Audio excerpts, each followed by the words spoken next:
Bom dia a todos. Estava aqui, a informática estava tentando desbloquear a minha senha, que eu não sei o que foi que houve, que o sistema bloqueou. Mas está resolvido. Invocando a proteção de Deus e na forma regimental, declaro aberta a presente sessão.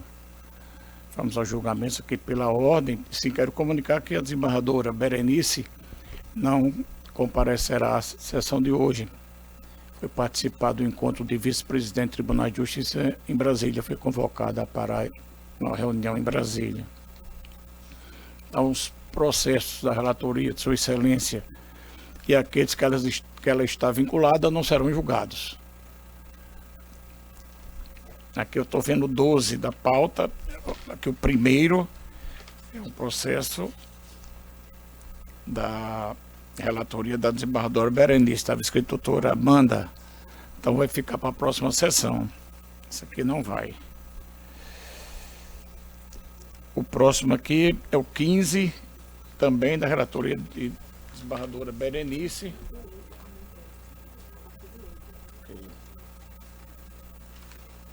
Também não. O 8 é um processo até que eu pedi vista, mas da relatoria da desembargadora Berenice.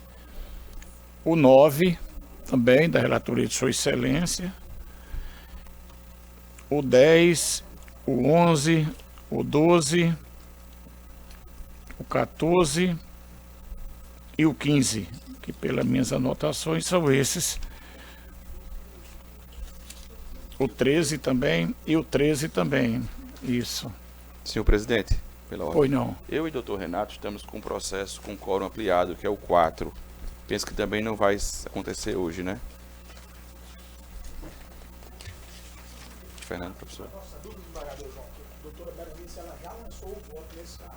Mas como vai ter sustentação oral pela primeira vez, não pode. Sustentação oral com quórum ampliado, mas ela participou do primeiro julgamento, já lançou o voto no sistema, a informação que nós temos é essa. Isso. E a nossa dúvida é, como vai compor hoje com a convocação da doutora Érica, e Vossa Excelência vai votar na condição de convocado por quórum ampliado, a nossa dúvida, eu até entendo que prejuízo. Mas é porque não foi proclamado ainda o resultado, ela pode mudar o voto. Então tem que ser com ela. Então, tem que ser, ela está vinculada ao processo. Então pronto. Obrigado, excelência. Então estamos dispensados, doutor Renato. Nada, não há de quê. Peço desculpas, mas Sua Excelência está viajando, lamentavelmente não.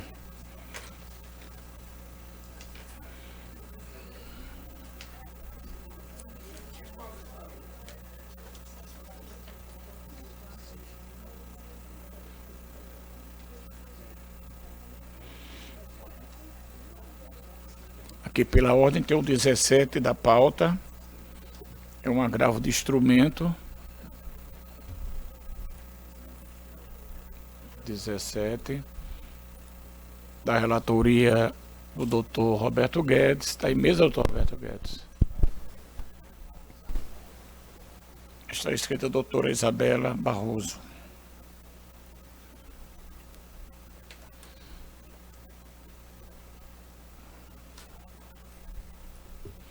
Doutora Isabela, Vossa Excelência fala pelo agravante. Pelo agravante.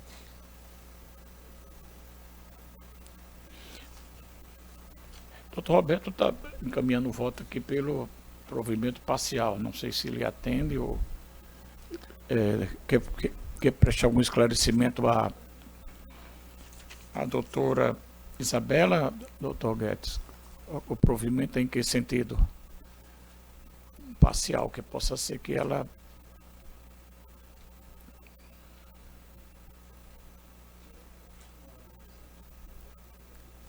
A questão da visita foi resolvida em sede de audiência, foi feito um acordo. Eu até ia falar sobre a perda do objeto nesse sentido. Seria a questão da pensão.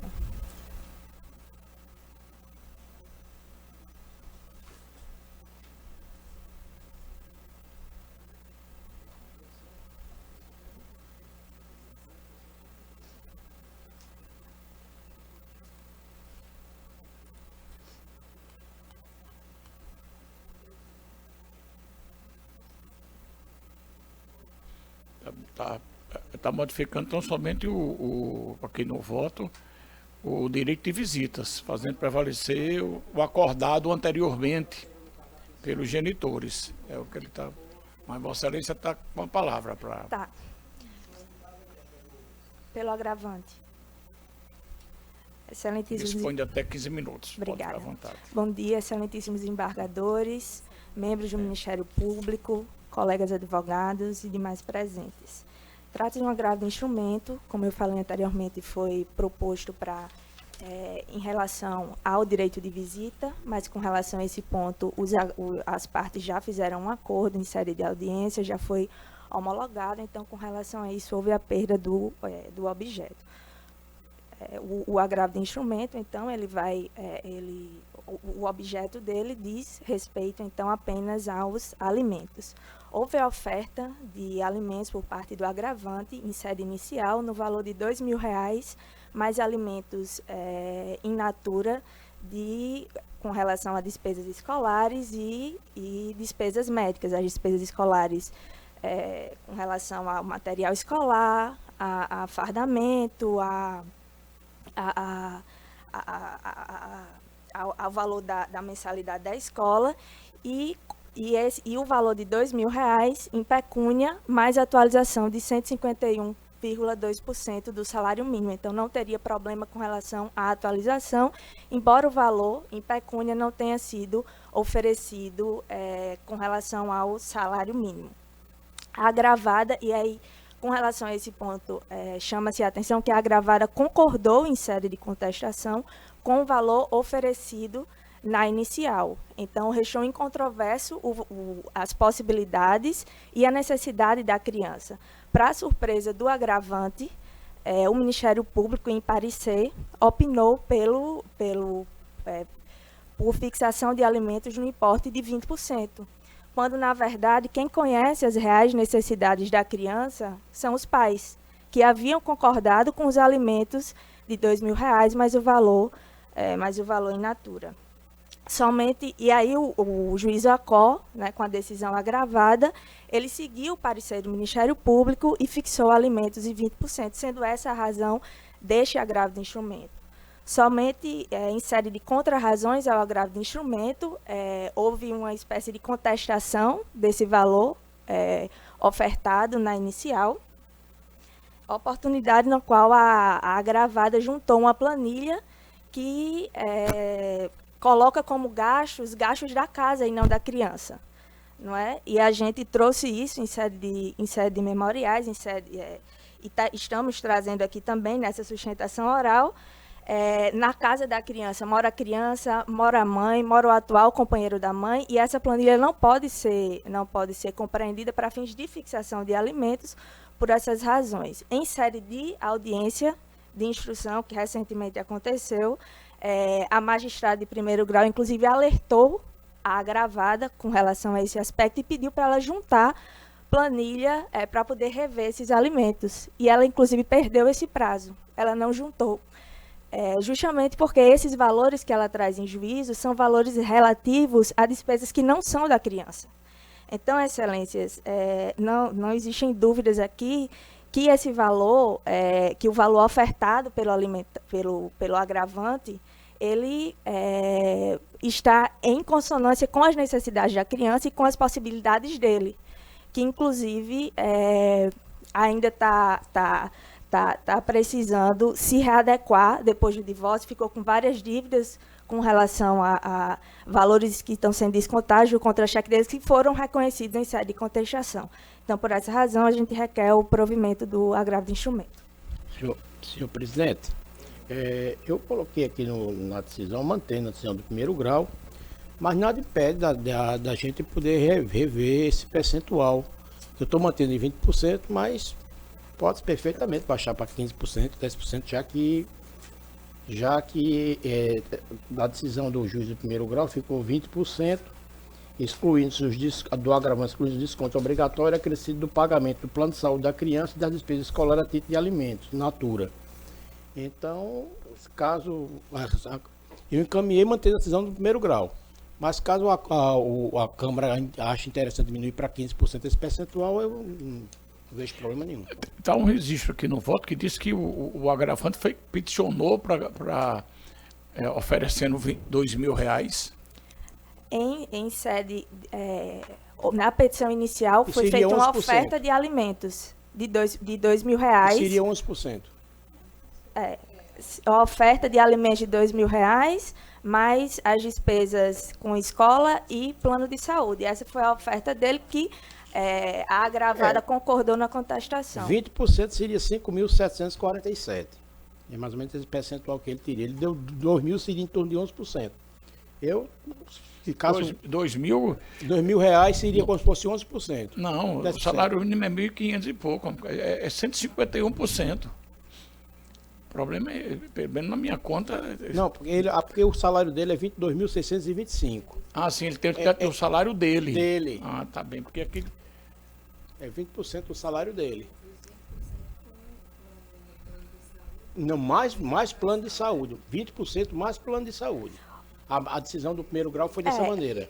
Hoje o valor da escola, mais plano de saúde, mais os R$ 2.000 que ele ofereceu, dá aproximadamente R$ 4.400.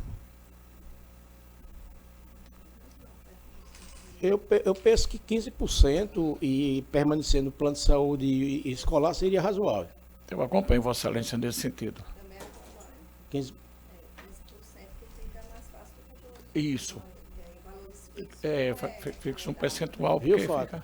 Vai só dar um ajuste aqui que estava mantido em 20%, no caso seria também parcial, né? Porque Isso, só provimento parcial. me diminuindo de 20% para 15%. Permanecendo as outras decisões do juiz de primeiro grau. Obrigada, excelências. Nada, tá bem, Bom então. dia. Escola de plano de saúde. Está proclamado o termo do voto da relatora, do relator. Aqui pela ordem eu chamo o 20 da pauta, apelação civil, apelante coordenador de arrecadação, controle e estatística, e apelado via Varejo S.A. Aqui está escrito do advogados, é Gabriela Peliciotti Lins Torres e Guilherme Pereira das Neves. Vossa Excelência fala Vossa Excelência fala Pela apelada. pela pelada. Pela via varejo. Isso. Senhor Só um presidente, minuto. Pois não. eu estou conhecendo e negando provimento ao apelo. Eu acredito que não tem necessidade de sustentação oral. Perfeito. Só preciso que registrem a sustentação, Ok. porque eu vim de São Paulo, Isso, tá bem. mas eu Para- dispenso. Tá bem. Então faremos o registro. Agradecendo pela compreensão, está proclamado o termo do voto ao relator pelo conhecimento e desprovimento do recurso. Perfeito, muito A obrigada. unanimidade. Agradecemos a Vossa Excelência, inclusive a compreensão.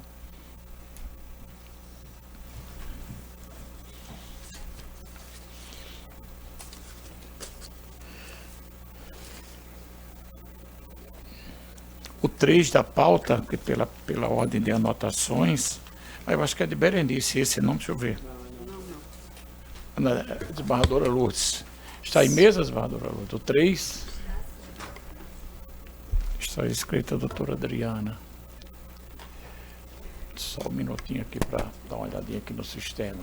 3. Doutora Adriana fala Pela parte agravante, excelência. agravante. Então, Vossa Excelência dispõe de até 15 minutos na forma regimental. Obrigada. Excelentíssimos senhores desembargadores que compõem essa nobre segunda Câmara Civil do Tribunal de Justiça do Rio Grande do Norte, bom dia. O presente agravo trata-se de recurso que visa a reforma de uma adesão interlocutória que deferiu, em parte, uma tutela provisória de urgência em ação de divórcio. O assunto principal desse agravo, excelências, se trata de guarda, regras de convivência e alimentos provisórios. Na verdade, os alimentos provisórios eu deixo aqui em segundo plano e peço a atenção de Vossa Excelência para tratar a respeito do assunto que eu venho aqui chamar a atenção de Vossas Excelências, especialmente nesse recurso, que é a guarda e regras de convivência de uma criança que passou 5 anos convivendo regularmente e intensamente com o pai, e após esse período, em razão do pai ter iniciado um novo relacionamento, publicamente, anunciou isso nas redes sociais, a mãe mudou completamente de comportamento. Então, eu preciso contar aqui uma historinha que está devidamente comprovada nos autos, para que Vossas Excelências possam compreender o que eu venho aqui tratar. Esse casal teve 2 anos de namoro e passou 6 anos casados. Se separaram em novembro de 2022. Na época da separação, foi tudo harmônico, fizeram um acordo verbal, estabeleceram guarda compartilhada, regras de convivência livre. Esse pai ele tinha total acesso a esse filho, ia e vinha nas 2 famílias, paterna e materna. Não tinha regras. A única exigência que a mãe fazia, porque a criança era muito pequena, era que ainda não dormisse na casa dele. E ele aceitava isso sem nenhuma objeção. Tanto que não houve nenhum processo judicial proposto. Não houve boletins de ocorrência, não houve ações litigiosas, não houve ações consensuais, não houve nenhum tipo de demanda. Em janeiro de 2024, quando esse casal já tinha 1 ano e 2 meses de separados de fato, sem nenhuma intercorrência, houve a publicação nas redes sociais do agravante de um novo relacionamento. E essa mãe, então, passou a usar o filho como meio de atingir o pai. Primeiramente, ela fez uma denúncia no Conselho Tutelar, de que ele teria colocado o filho em risco. O Conselho Tutelar fez uma investigação e não apurou nada. E foi arquivado. Ela, insatisfeita, em abril de 2024, 3 meses depois da denúncia do Conselho Tutelar, ela fez uma denúncia na violência doméstica. Lá, na vara da violência doméstica, Excelências, ela não levou nenhum indício de prova. Eu não estou nem falando de prova, ela só foi olhar com a declaração dela, como Vossas Excelências conhecem, e disse que tinha sofrido ameaças veladas, é isso que consta no boletim de ocorrência, e também tinha sofrido violência psicológica. Com essa declaração, foi concedida a medida cautelar. A medida cautelar protetiva, Excelência, foi somente com relação a ela, para que o agravante ficasse longe dela, afastado dela por alguns metros, não fizesse nenhum contato. E ela pegou essa decisão da medida cautelar e passou a usar essa decisão para todos os fins que fossem para afastar esse pai dessa criança. Primeiramente, ela foi à escola e disse à escola que estava terminantemente proibido desse pai se aproximar do filho. A diretora da escola, também formada em direitos, eu não estou entendendo assim essa decisão. E permaneceu deixando que esse pai continuasse a ver o filho na escola. Ela chegou a ameaçar a escola, entrar com processos, e a escola continuou deixando esse pai ainda ver o filho lá. Ela não deixou mais a criança ver o pai desde então. Em julho de 2024, ela entrou com o processo de divórcio, quando já tinha 1 ano e 9 meses separadas. Esse processo de divórcio, ela também disse na petição inicial, Excelências, que a medida protetiva da vara da violência doméstica havia restrição de convivência. E assim, a juíza de 1º grau concedeu essa decisão que Vossas Excelências estão analisando, entendendo que era em alinhamento com a decisão da vara da violência doméstica. No entanto, Excelências, eu peço que leiam a decisão da vara da violência doméstica. A decisão da vara da violência doméstica não traz nenhum tipo de restrição de convivência desse pai com essa criança, apenas com relação à mãe, por cautela. Mas, desde então, Excelência, já vai fazer aproximadamente 1 ano que esse pai não tem nenhum tipo de contato, porque a escola também ficou com medo e proibiu que o pai visse a criança na escola. Esse pai não tem participado, foi proibido de participar do aniversário da criança, inclusive 13 de abril de 2024, foi o aniversário da criança na escola, ela fez na escola e não pôde participar. Já vai fazer 1 ano agora, 13 de abril. Dia dos Pais, Natal, Ano Novo, essa criança está sem convivência com a família paterna. Eu quero registrar, Excelências, que a decisão agravada de 1º grau era no sentido de que houvesse uma visita assistida na companhia de uma pessoa da confiança da mãe. Essa pessoa nunca foi indicada, muito embora haja uma exigência nossa contínua né, em primeiro grau e junto a ela, pela juíza, e ela não indica. Ou seja, está claro, Excelência, que o objetivo dessa mãe era exclusivamente atingir o pai em razão dessa nova relação.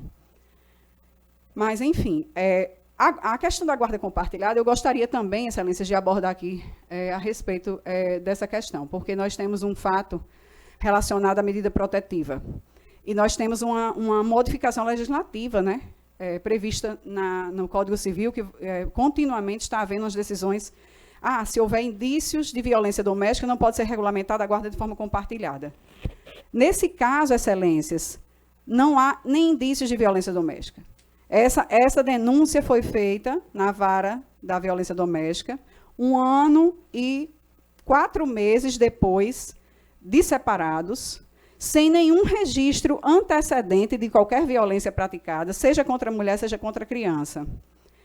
E já existem inúmeros artigos já publicados, né, a respeito dessa nova regulamentação, pedindo para que nós, aplicadores do direito, tenhamos uma atenção especial para não aplicar essa regra de forma restrita, mas sim quando existir um efetivo risco de violência praticada contra a criança, não somente contra a mãe.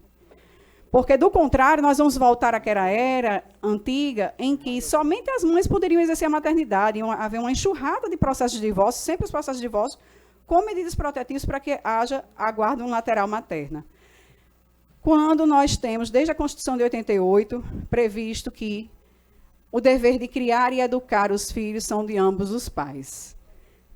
E a guarda compartilhada veio para minimizar, Excelências, essa regra de alienação parental contínua e afastamento contínuo dos pais que gostam de ser participativos. A mãe acusou o pai, Excelências, no Conselho Tutelar, e eu quero também chamar a atenção de Vossa Excelência, de ser drogado e alcoólatra. Ao mesmo tempo, na petição inicial, observem que ela diz o seguinte, que embora ele é drogado e alcoólatra, ele tem ele não pode exercer a guarda porque ele tem uma intensa rotina de trabalho. Porque ele seria contador, analista de sistema e motorista de aplicativo. Como é que um drogado e alcoólatra tem uma intensa rotina de trabalho, inclusive como motorista de aplicativo, e ele é, Excelência, funcionário da IOB, uma das empresas mais renomadas desse país. Como é que um drogado e um alcoólatra seria contratado por uma empresa renomada desse país?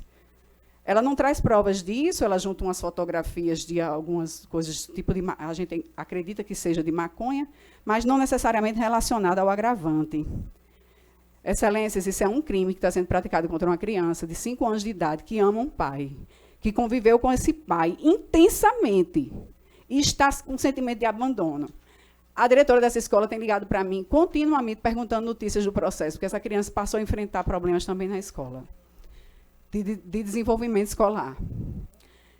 Um retrocesso, ela chora continuamente com saudade do pai e está sem poder ver esse pai. Então, eu peço, eu venho aqui pontuar, inclusive, poucas vezes eu venho fazer sustentação oral aqui, Excelências, mas quando venho para que Vossas Excelências possam observar determinados aspectos do processo. E esses eu peço. Peço que vejam o conteúdo dessa denúncia da violência doméstica, para que Vossas Excelências observem que não existe nenhum tipo de violência praticada efetivamente. Vejam quais foram as provas que ela utilizou no processo em primeiro grau para pedir essa restrição, essa visita assistida, que ela nunca disponibilizou qualquer pessoa para que essa criança pudesse continuar convivendo com a família paterna. E vejam, efetivamente, né, essa injustiça que está sendo praticada, principalmente com essa criança, que está privada de ver o pai há quase 1 ano. Para que, assim, a gente possa, efetivamente, fazer valer o direito dela de convivência ampla familiar, tanto com a materna como com a paterna. Ainda que haja algum tipo de restrição, que Vossas Excelências entendam, né? Mas essa criança precisa conviver com ambas as famílias para que tenha um desenvolvimento saudável. Aqui eu termino a minha fala, só pedindo para que esse agravo seja provido. Obrigada. Desembargadora Lourdes, está com a palavra. Excelência, meu voto está no sentido do desprovimento do agravo, em consonância com o parecer do Ministério Público, mantendo a fixação da guarda unilateral e o regime de visitas de forma assistida, resguardando então o interesse da criança, enquanto provas serão produzidas de forma mais aprofundada para verificar todas as alegações que estão contidas no que se refere ao contexto familiar dessa criança. Eu entendo que a decisão que indeferiu a tutela de urgência pontuou muito bem a necessidade de elaboração de estudo psicossocial para avaliar com maior precisão tanto a condição de eventual modificação de guarda, como também a capacidade financeira, de forma que eu mantenho o meu voto da forma que está posta. Excelência. Doutor Guedes. Senhor presidente, eu tinha anteriormente proferido meu voto acompanhando a relatora, mas eu removi, vou pedir vista apenas para ver com relação dessa documentação, com relação desse processo da lei da Maria da Penha, da prova documental, e aqui me acompanha a Costa, em tese com a desembargadora Lourdes, que um interesse maior é o bem-estar da criança, e também da própria família. Então, assim, eu fico preocupado que, por mais que a nossa intenção seja aqui realmente, e é a nossa, de fazer justiça, mas talvez uma decisão dessa, talvez venha trazer um trauma muito maior para a criança, devido à permanente distância do convívio com o pai e a família paterna. Daí porque eu quero dar uma olhada na documentação desse juízo, da documentação do juízo de primeiro grau. Só reforçando assim que a visitação ela está preservada de forma assistida. Cabe ao pai executar junto ao juízo de primeiro grau para que ela aconteça de forma acompanhada.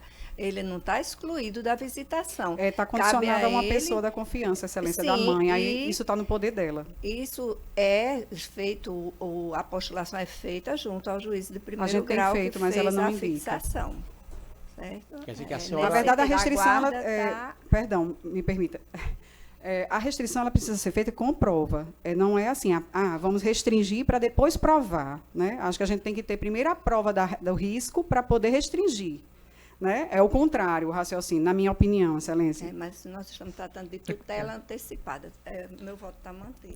Após o voto da relatora, pelo conhecimento e desprovimento, o doutor Roberto para ver a pediu questão vista. Da prova documental. Eu aguardo o voto vista. Obrigada.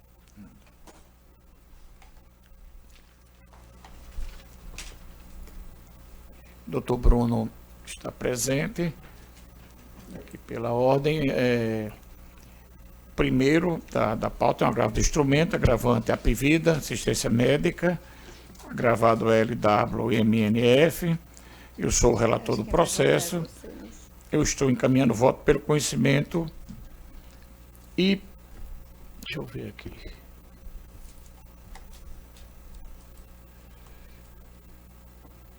E desprovimento do desprovimento do recurso. Certo. Que eu vi que botou provimento, por isso que eu parei. Não vi se tá. É desprovimento.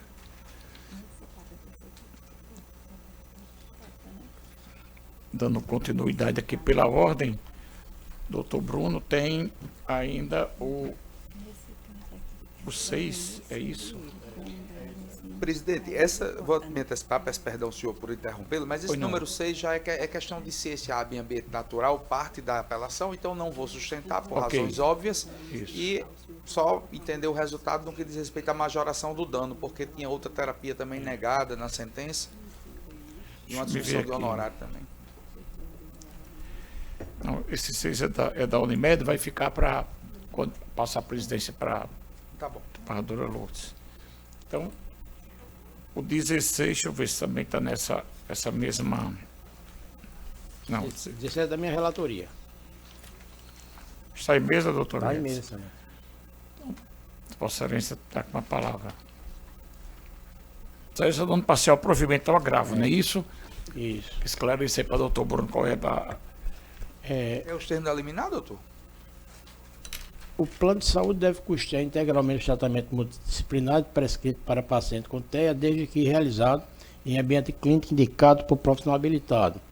Aí não é obrigatória a cobertura pelo plano de saúde de terapias realizadas em ambiente domiciliar ou escolar, com acompanhamento de assistente terapêutico quando previsto no contrato das normas da ANS. Isso aqui já praticamente é uma coisa que já está definida aqui pela Câmara. Então, satisfaz. Satisfaz, né? Como está proclamado no termo do voto relator, doutor Bruno dispensa a sustentação. O próximo é o 21, deixa eu olhar se tem. 21 da minha relatoria, senhor presidente. É Unimed, isso aí vai. Então, doutor Bruno tem mais 2 da Unimed, eu vou passar a presidência para. Mas vai ter quórum? Ah, não tem quórum, é mesmo, tá certo. Então fica o 6 e o 21 adiado. Né? Adiados, é porque Não tem quórum, não. a doutora Berenice, é isso. Obrigado. Nada, agradecemos. Então, dando continuidade aqui aos julgamentos, o 2 da pauta da minha relatoria, apelação CIVA, apelante financeira Itaú CBDSA, Crédito Financiamento e Investimento, advogado doutor Marlon Gonçalves Sanches, apelado Itaú Banco SA e Miriam Cândido da Silva, advogada Anne Irijane de Lemos Rolim Silva. Tem alguém na sala virtual ou não? Sim, excelência. Vossa Excelência fala pela financeira, pelo Banco Itaú, apelante. Eu estou encaminhando o voto. Deixa eu olhar aqui. Estão anotando aqui de forma diferente.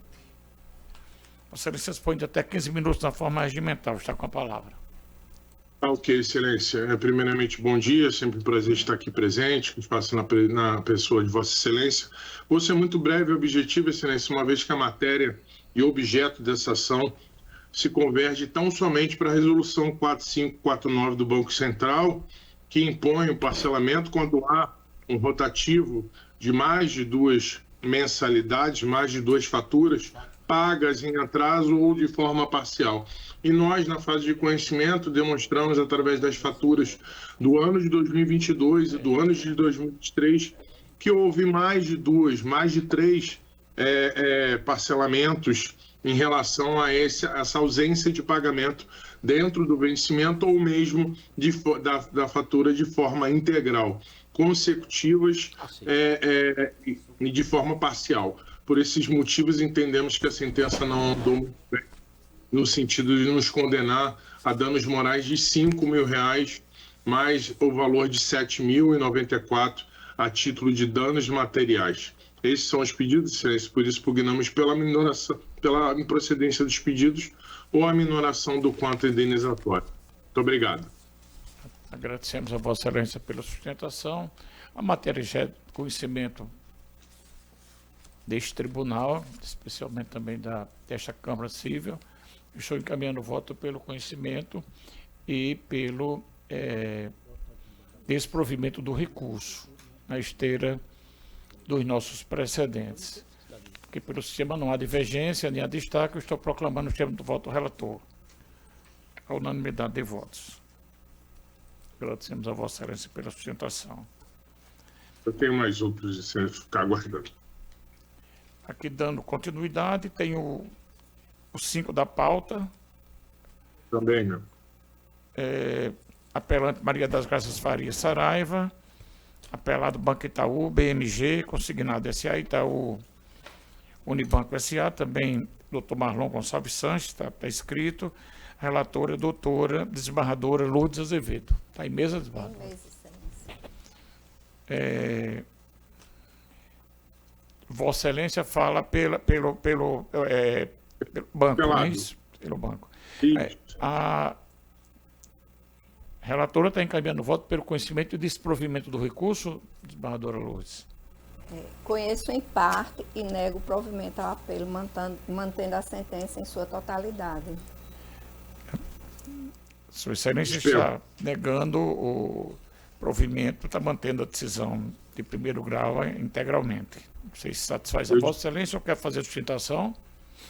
Não, dispensa a franquia da palavra, Excelência. Então, agradecemos a Vossa Excelência a compreensão e está proclamado no termo do voto da relatora. Os processos da relatoria da desembargadora Berenice não vão ser julgados. Sua Excelência está viajando a participar do encontro de vice-presidentes em Brasília.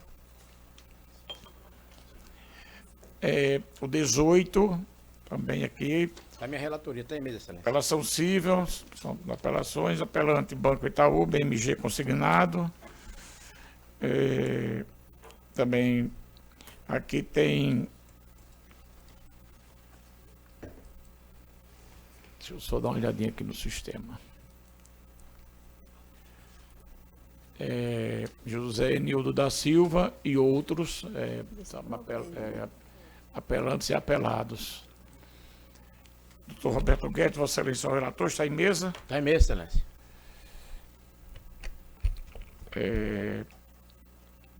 Doutor Marlon, Vossa Excelência vai fazer uso da palavra por 15 minutos. Até 15 minutos.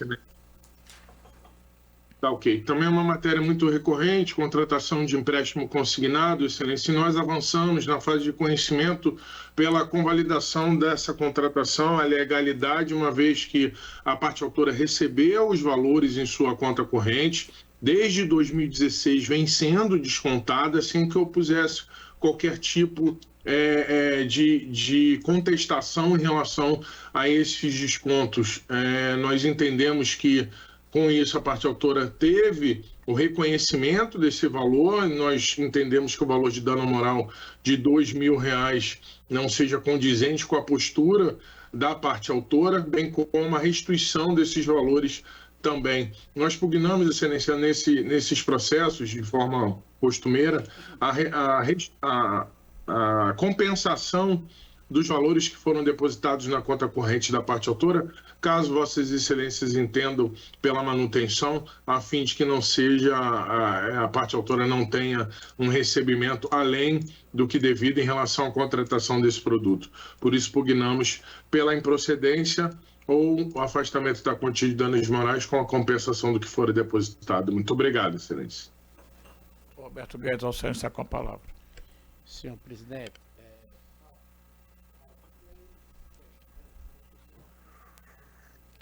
há 3 questões de discussão. Verificar se houve cesseamento de defesa pelo indeferimento do depoimento pessoal do consumidor. Definir se a instituição financeira comprovou a regularidade da contratação impugnada pelo consumidor. E estabelecer se os descontos indevidos estavam a repetição de indébito em dobro e condenação por danos morais.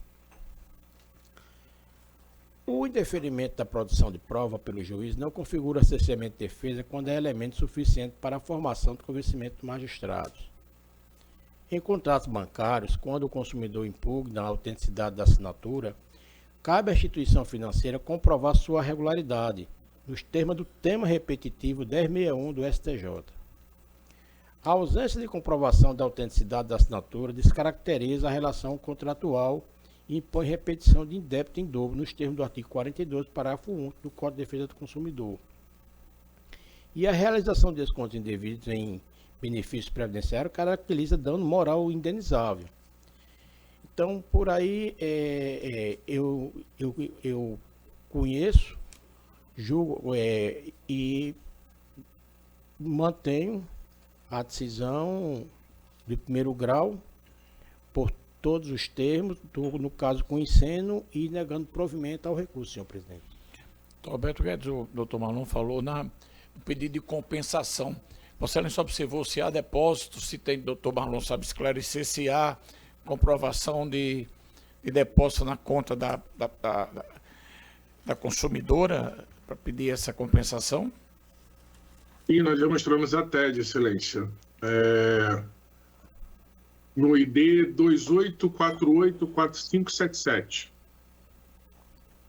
Se houver isso, eu acompanho o relator com essa ressalva de que concedo a compensação em virtude da comprovação do depósito de valor na conta da correntista. Então, no caso, eu vou me acostar ao entendimento de Vossa Excelência e vou adequar o compensação. meu acórdão A compensação. a esse destaque de Vossa Excelência. Tá bom. Então, está proclamado nos termos do voto do relator com esse ajuste na conclusão do voto. Ok, doutor Marlon? Muito obrigado, Excelências. Excelente final de sessão a todos. Tá. Até uma próxima oportunidade. Tá, igualmente, obrigado. Dando continuidade aqui, o 19, apelante Terraçal Automóveis AFG Limitada, advogado Mário Henrique Carlos do Rego, apelada Aliança do Brasil Seguros S.A., advogado Antônio Eduardo Gonçalves de Rueda. Relator doutor Roberto Guedes. Aí mesmo, doutor Roberto? É mesmo, Excelência. Tem algum advogado presente? Sim. Vossa Excelência fala pela apelante, Terraçal. Terraçal. Ok. É doutor Mário Henrique, não é isso? Isso. Vossa Excelência, na forma regimental, dispõe de até 15 minutos. Está com a palavra. Primeiramente, eu gostaria de saudar, dando um caloroso bom dia a todos, especial ao presidente do João Rebouças, ao excelentíssimo relator, doutor Roberto Guedes, à desembargadora Lourdes, e ao procurador de justiça presente à sessão, que, salvo engano, aqui pelas imagens é o doutor Fernando Vasconcelos, mas eu posso estar enganado. É isso mesmo. Pois bem, o caso que eu trago, que chegou à mesa de Vossas Excelências, é um caso que poderia ter acontecido com qualquer pessoa. E a gente escuta muito que a melhor forma de se fazer justiça é se colocar no lado de quem sofreu a injustiça. E o caso que estão sob vosso julgamento é um caso de seguro, de negação de seguro, quando estava contratado para o sinistro que ocorreu. Imaginem, Vossas Excelências, como pode acontecer comigo, como pode acontecer com Vossas Excelências também. Imagine que Vossas Excelências têm o seguro do carro de vocês, certo? E um motorista desavisado, sem autorização de Vossas Excelências, pega o carro de Vossas Excelências sem o conhecimento e vai para uma farra, vai fazer o que não devia e capota este carro, e este carro tem perda total, não serve mais para nada. O contrato de seguro, na apólice emitida, tinha lá cobertura para furto qualificado. Então, na proposta emitida, foi acertado, a contratação para furto qualificado. Na apólice emitida, também constava lá, a contratação para furto qualificado. Entretanto, agora trazendo para o caso concreto, eu dei o exemplo como se fosse eu, como se fosse Vossas Excelências. Agora, trazendo para o caso concreto, ocorreu o seguinte fato. A Terraçal é uma concessionária da marca Chevrolet que presta essa representação no interior do Rio Grande do Norte, certo? Mais especificamente Mossoró, Caicó e Pau dos Ferros. E na loja de Pau dos Ferros, um funcionário, fora do horário de expediente e sem autorização do gerente, do dono ou de quem quer que seja, pega um veículo da loja e vai para uma festa, alguma coisa em outro estado, e nessa ida, nesse furto que houve, ele capota o carro, Graças a Deus não teve nenhum problema de saúde, mas o carro está imprestável. A concessionária de veículos, com o seu contrato de seguro em mãos, tanto tinha a proposta do seguro, cobertura contra furto qualificado, como na apólice emitida tinha a cobertura contra furto qualificado, que é aquele cometido com abuso de confiança. Inicia-se os processos administrativos odiernos, comuns, e a seguradora nega a cobertura securitária sob a alegação que nas condições gerais do seguro havia uma cláusula excludente dizendo que furto qualificado praticado por funcionário não estava coberta. Mas tem um detalhe: essas condições gerais jamais, em tempo ou modo algum, fora tratada com o contratante. Essas cláusulas restritivas que existem nas condições gerais jamais constou na proposta e jamais constou na apólice emitida. Além de não constar nesses dois documentos formais, certo? A seguradora nunca informou a existência dessa cláusula restritiva. Na verdade, essa cláusula, ela tira de modo unilateral aquilo que existia na apólice, aquilo que existia no documento de contratação, que foi a proposta. Neste documento aqui, nós temos a cobertura securitária para o furto qualificado, e neste documento unilateral, que é das condições gerais, ele retira, é uma cláusula restritiva que jamais foi tratada entre as partes. É um documento unilateral da seguradora, da qual a parte apelante nunca teve conhecimento. E o pior, no processo, especificamente falando, houve a inversão do ônus da prova, né?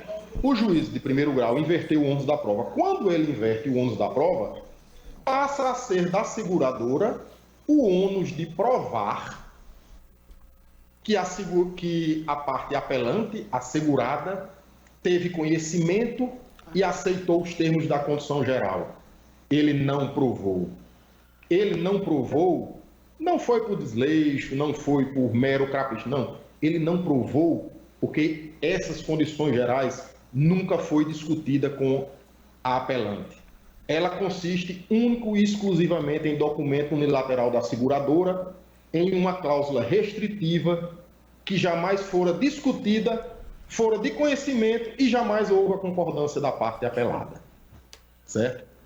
A sentença de primeiro grau, e aí o motivo da nossa apelação é que o douto juízo, com todo o respeito e acatamento necessário, ela se equivocou.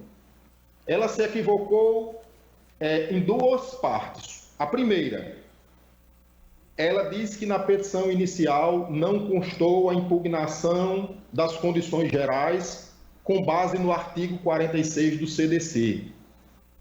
É equivocada esta afirmação, porque o núcleo central da petição inicial, muito embora não esteja expressamente escrito o artigo 46 do Código de Defesa do Consumidor, é que a apelante sempre desconheceu dessas condições gerais. A apelante nunca teve conhecimento, nunca tratou e nunca anuiu com essas condições gerais. Mas só que naquele momento da petição inicial não se poderia alegar o artigo 46 do CDC, porque simplesmente nós não tínhamos conhecimento de referido documento.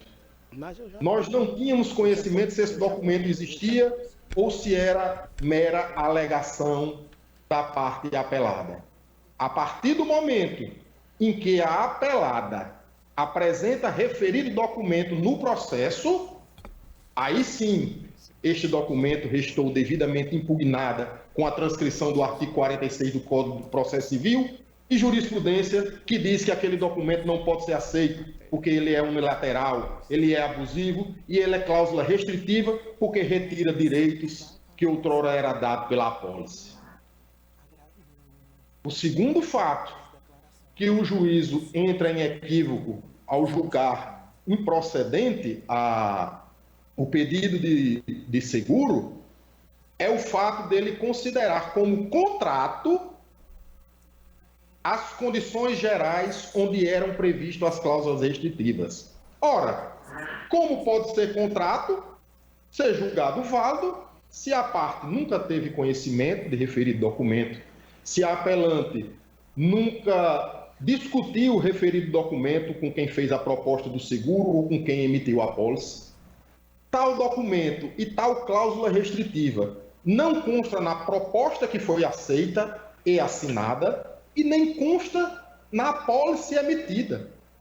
Então, o juízo de primeiro grau, com o devido respeito e acatamento necessário, ele parte dessas duas premissas para se julgar improcedente a ação, quando, na verdade, ele deveria tê-lo julgado procedente por franca afronta ao Código de Defesa do Consumidor, que, inclusive, ele diz lá no seu artigo 1º, ele é de ordem pública. Se ele é de ordem pública, parte nenhuma precisa pedir para que determinado artigo de lei seja aplicado ou não. Então, assim cai por terra, logo no seu artigo 1º, que diz que o Código de Defesa do Consumidor é de ordem pública e interesse social, desnecessita em absoluto que qualquer das partes alegue qualquer artigo do Código de Defesa do Consumidor. Pois bem, o que aconteceu com a TerraSal poderia ter acontecido com qualquer pessoa. E a TerraSal vem aqui solicitar a vossas excelências para que a injustiça cometida no primeiro grau ela seja desfeita e que vossas excelências possam julgar como cláusula abusiva essa cláusula restritiva de direito que nunca foi tratada, nunca foi cientificada e nunca houve a concordância para com ela pela parte contratante do seguro, tornando esse documento o que ele é, um documento unilateral e ilegal. Assim, solicito a vossas excelências que se ponham no lugar da TerraSal. Se ponham no lugar de você ter um seguro contratado caríssimo, onde se paga a franquia de quase R$80 mil, e no momento que você necessita, em que a parte necessita, lhe é negado o seu direito com base em um documento unilateral, ilegal, inservível, que minimamente não atende às condições estabelecidas no Código de Defesa do Consumidor. Assim, a TerraSal reitera e pugna pelo provimento da apelação para ser deferido a indenização securitária. Muito obrigado. Agradecemos a Vossa Excelência, doutor, também a sustentação e concedemos a palavra ao eminente relator, doutor Roberto Guedes. A questão em discussão consiste em definir se é válida, à luz do Código de Defesa do Consumidor, a cláusula contratual que exclui a cobertura seguritária para sinistro decorrente de subtração dolosa praticada por funcionário da empresa segurada. A relação jurídica entre segurado e seguradora, quando o seguro visa proteger o patrimônio da empresa contratante, configura a relação de consumo, aplicando-se o Código de Defesa do Consumidor conforme entendimento do STJ, no RESP 1352.419 de São Paulo.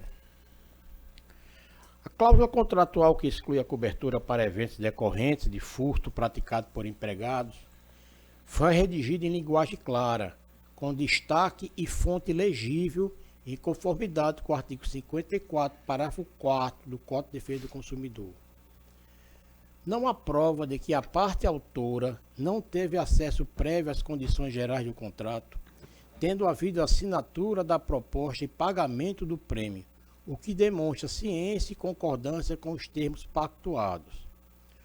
O contrato de seguro exige a delimitação objetiva dos riscos assumidos pela seguradora, sendo vedada a ampliação da cobertura para hipóteses expressamente excluídas na apólice, nos termos do artigo 757 do Código Civil. A jurisprudência nacional reconhece a validade de cláusula que exclui a cobertura de sinistros decorrentes de atos dolosos de empregados da seguradora, desde que claras e destacadas, não sendo eficácia. Existindo desequilíbrio excessivo ou ausência de transparência, não se justifica a nulidade de causa impugnada, sendo legítima a recusa da seguradora em pagar a indenização pleiteada. Senhor presidente, eu, assim, peço todas as vênias ao eminente advogado, mas não tem como uma empresa, uma concessionária em três cidades do interior do estado, proprietária de automóveis, assinar um documento com a seguradora e dizer que não sabe que assinou. Então, eu estou conhecendo, senhor presidente, e por esse motivo negando conhecimento ao apelo, mantendo a decisão de primeiro grau. Só um adendo, doutor Roberto, me permita a palavra. Pois não, excelência. Essas condições gerais, ela jamais foi dada conhecimento à parte. Essa cláusula restritiva, ela não consta em nenhum documento que a seguradora assinou, que a concessionária assinou. Ela não consta na proposta que foi assinada quando o representante comercial do banco chegou na concessionária. Foi feita a proposta de seguro e lá foi assinado, existia lá, né, a cobertura para furto qualificado. Após isso aí, foi emitida a apólice, que também consta no processo, né? Em nenhum momento essas condições gerais foi de conhecimento nosso. Em nenhum momento essas condições gerais ela chegou para a empresa. Tanto é que houve a inversão do ônus da prova no processo. Ou seja, quando há inversão do ônus da prova em benefício da parte autora, ora apelada, caberia a parte apelante, caberia à apelada comprovar que nos deu ciência desse documento. Nós nunca tivemos ciência desses documentos, dessas condições gerais. Ela não é um contrato. Ela não é um contrato porque nunca foi assinado por a gente.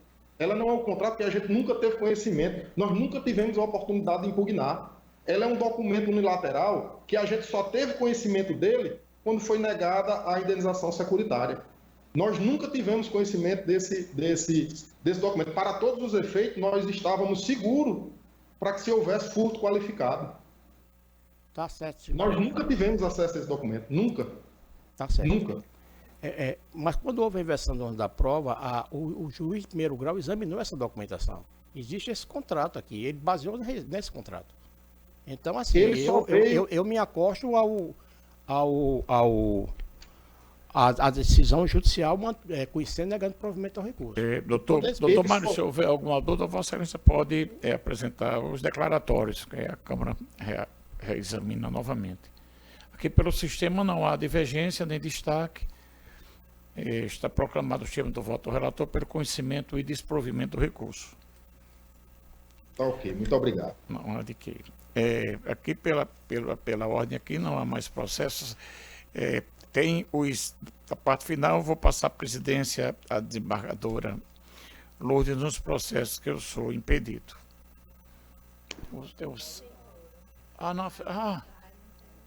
É o piloto automático. Desculpa.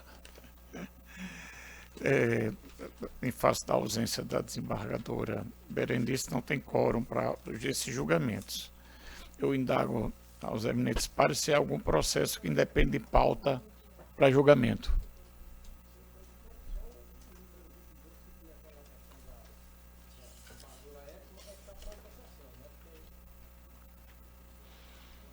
O 22 também é um processo que eu não funciono. Desde os outros incidentes que lá na terceira. Pois é. Então é um processo que eu acho que, até porque é um debate, eu acho que a redação de ata me esclareceu, que é para saber se na extensão isso iria para os aclaratórios também. Parece que é mais ou menos isso. Então eu acho que era melhor com a presença de outro colega, porque fica uma decisão mais abalizada, né? Então, não havendo mais processo para julgamento, e com essa justificativa, declaro encerrada a parte judicial. Declaro aberta a ordem administrativa.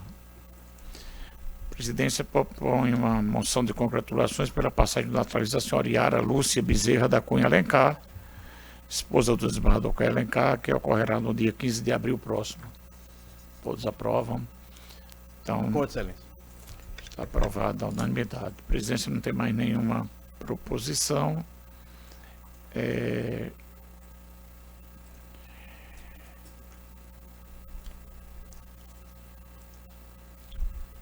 Desembargadora Lourdes. Aldo Roberto. Sem proposição, excelência. Só me associar às homenagens ao desembargador Caio. Então, nada mais havendo a tratar, agradecendo a presença de todos, declara encerrada esta sessão.